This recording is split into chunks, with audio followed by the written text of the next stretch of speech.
everyone. I love self-help books. As a therapist for more than 20 years, I've read a lot of books, and I share many of them with those that I serve. I'm going to share with you my top 16 books over 7 self-help categories today. I'm going to share a few secret books you may not have heard of and a few bonus books at the end. Now, you may be waiting for therapy or considering therapy, so consider reading these books to help you and those around you. Now, I'm going to provide all the links below so you can see some of these are in hardback and some of these also have Audible versions. The first category I want to explain is post-traumatic growth. This is a theory that is amazing, has helped a lot of different people. You're going to want to check out this workbook. It's going to have a lot of skills that help you understand how people have overcome trials in their life, and they can identify in at least one of these 5 different areas of post-traumatic growth, which are these ideas of new possibilities, relating well to others, finding some new personal strength, some spiritual change, and or a new appreciation for life. You're going to want to check out this book for sure. The next area of post-traumatic growth is also from some of the same research. Is this idea of post-traumatic growth, the theory, research, and application. Neat book to help you understand how it applies to different genders, ages, cultures. You're going to want to check out this book on post-traumatic growth. The next category of self-help is important, is this idea of relationships. I work with a lot of couples in therapy, and I always recommend this book, Why Marriages Succeed or Fail by John Gottman. Why? It's because it's not just theory, it's based on research. They've been tracking thousands of couples for more than 30 years and identifying what works and what doesn't work in these relationships. This is a vital book for you to check out. It's got exercises for you to go through. You and your partners can look at this. Amazing book. You have to check this book out. The next one is also by some of the same authors, is this concept of the book 8 Dates. 8 Dates is neat for relationships that are just starting or maybe been in a relationship for quite a long time, but things have kind of calmed down and they need to re-energize that relationship. Neat book, gives you 8 different dates, many questions in here for you to consider, to read about before you go on your date with your partner. Neat book for you to consider. The next book I want you to look into is on trauma. Now, I know there's a lot of books on traumas out there, but this one I want you to understand is by Richard Tedeschi here with some others, and this one is called Transformed by Trauma. This book explains this concept from veterans that have gone to war and explains their experience plus their family's experience of how they've overcome their struggles in life and find post-traumatic growth after their trauma. Now another one, this one's called Warrior SOS by Jeff Denning. Real stories from men and women that have gone through war. This one is how to help veterans and their families, again, how they've overcome and struggles with their PTSD and what they've overcome and how they've done it. Neat book for you to consider. The next self-help section is Transformation. My book here is on Audible by Brené Brown, The Power of Vulnerability. I recommend this book to so many people. It's this neat concept that you can connect with people, and that she writes, there is no courage without vulnerability.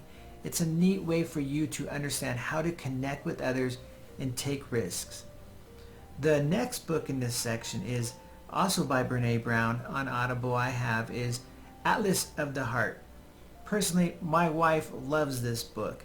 It's the concept that she explains 87 different emotions that we take and how important it is to connect with others and find peace within ourselves.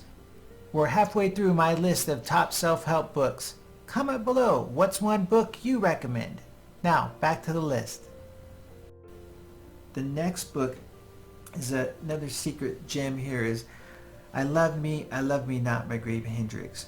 This is a neat concept to help you understand that you can have self-acceptance for who you are, and to understand that this idea of shame and how it's pulled so many people down.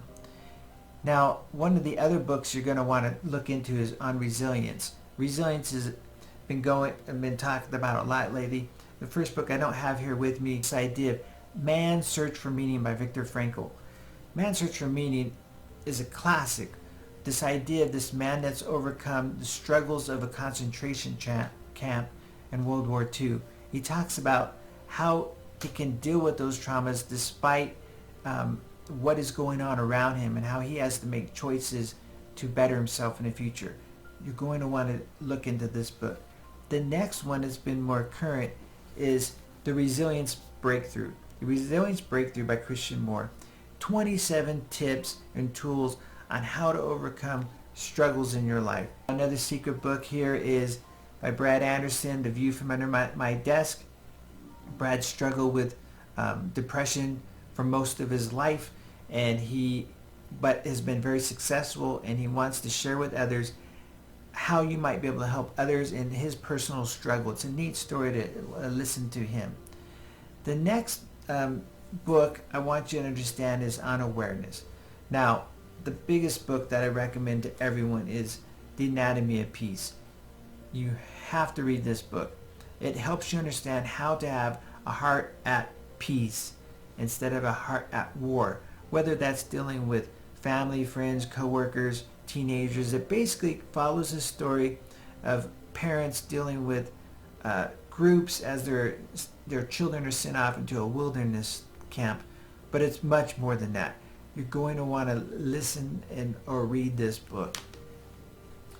Another one along the lines here is a secret tip by Jason Webb, The Reality of Perception. It's going to give you activities on how to deal with anger, anxiety, working with improving your relationships.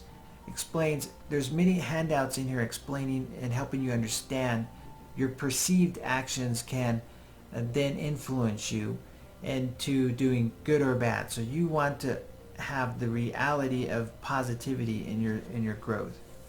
Okay, the next area is how to overcome personal trials. Now, I've personally struggled in my life with a few things. One, my brother committed suicide. Another one, I was sexually abused as a child. But I've been able to help many people in this world, and I was able to write a book called Trial Tappers. The first book, 12 tools on how people have found trial action paths or taps to overcome the struggles in their life. I recommend my book, of course, and the second book on this is Trial Tappers Harvesting, another 12 tools, another 12 stories at least of people that are overcome trials and traumas in their life. Now, as a bonus, finally, I want to share with you, I also in my books have workbooks that go along with these. So my first workbook that goes with the first book is 150 questions on how to overcome your trials. The next workbook has more than 140 questions to help you with your struggles. And as a bonus, I have workbook cards and memory aids that go with these. These are my books I recommend to you. Good luck. See you next time.